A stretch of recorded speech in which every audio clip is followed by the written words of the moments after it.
Tanganyika Hospital, en collaboration avec Amicabe, association des médecins urgentistes camerounais de Belgique, a lancé ce lundi le 7 octobre 2024 à Bujumbura une semaine des urgences sous thème la planification des soins pour une meilleure prise en charge des urgences. Cette semaine a commencé par un atelier de renforcement de capacités pour les médecins et les infirmiers burundais et ceux des pays voisins comme la République démocratique du Congo. Dr Steve Sengiyumva, directeur général de Tanganyika Hospital, se félicite de la façon qu'ils sont en train de promouvoir la médecine de haut niveau. Il nous a fait savoir que cette semaine a été longuement réfléchie, partant des observations faites au cours de leurs prestations quotidiennes et plusieurs défis et irrégularités qui ont été observés dans la gestion des prises en charge des urgences intra- et extra-hospitalières dans notre pays. Dr Jean-Pascal Abayo,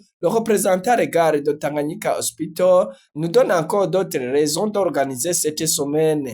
Bon, on a choisi les urgences parce que la prise en charge des malades commence par les urgences. Si on rate la prise en charge aux urgences à l'arrivée du patient, toute la prise en charge va être erronée et ne sera pas correcte. Donc, la prise en charge ne doit pas commencer à l'hôpital, notamment quand ce sont des accidentés. La prise en charge doit commencer avant d'arriver à l'hôpital. C'est-à-dire quoi? Il faut avoir quelqu'un qui peut vous secourir là où vous faites un accident ou là où vous tombez malade. Il faut avoir un moyen de transport adéquat pour arriver à l'hôpital.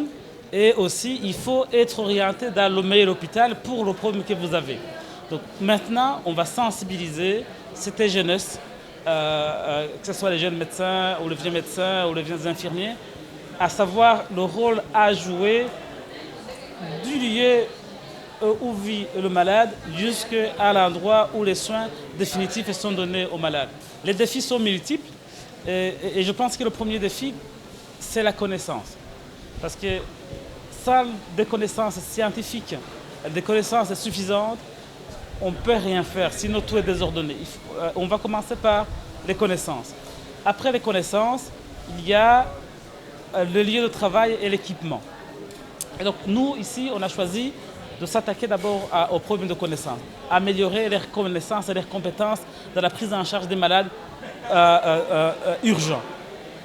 Et une fois qu'ils auront acquis les compétences nécessaires, je pense qu'en fonction d'où travaillent le personnel de santé, ils pourront par la suite soit exiger l'équipement s'il n'y en a pas, ou l'utiliser mieux là où il y en a. Là, je cite notamment à Tanganyika Hospital, on a déjà pas mal d'équipements qui servent dans les urgences.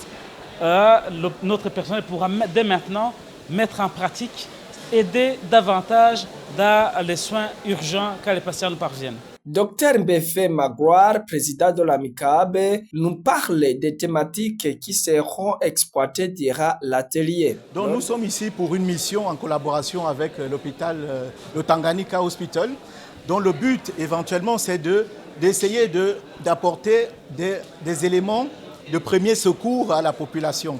Donc nous allons organiser des ateliers de démonstration de désobstruction des voies aériennes. On va montrer comment quelqu'un qui étouffe, s'il étouffe, quels sont les gestes à faire pour essayer de l'aider à mieux respirer.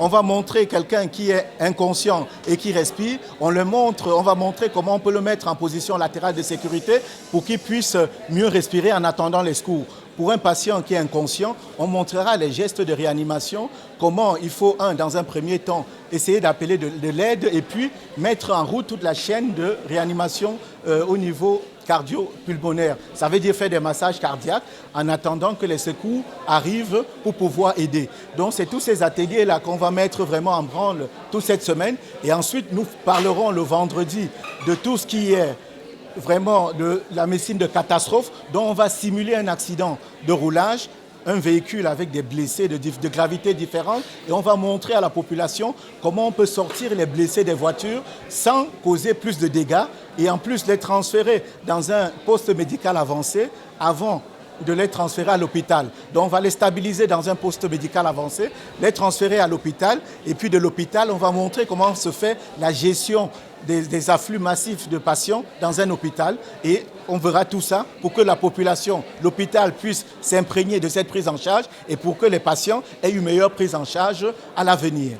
Lors des interventions, Dr Oscar Niyonzima, chirurgien à l'hôpital de Tanganyika, et participa à l'atelier a mis en évidence les types d'urgences, à savoir les urgences extrêmes, absolues, relatives et potentielles. Selon lui, le transfert des malades a des défis car on rencontre des patients transférés qui passent de plus de 4 hôpitaux ici à Bujumbura sans être reçus. Il recommande aux médecins de renforcer le système de communication pour un meilleur transfert et efficace. Bib Ada, infirmier qui est aussi l'un des participants à l'atelier, félicite l'hôpital Tanganyika d'avoir organisé une telle formation aussi importante. Il a invité les autres participants de l'atelier de bien suivre les enseignements. Signalons que cet atelier sera clôturé ce vendredi le 11 octobre 2024. Radio Télévision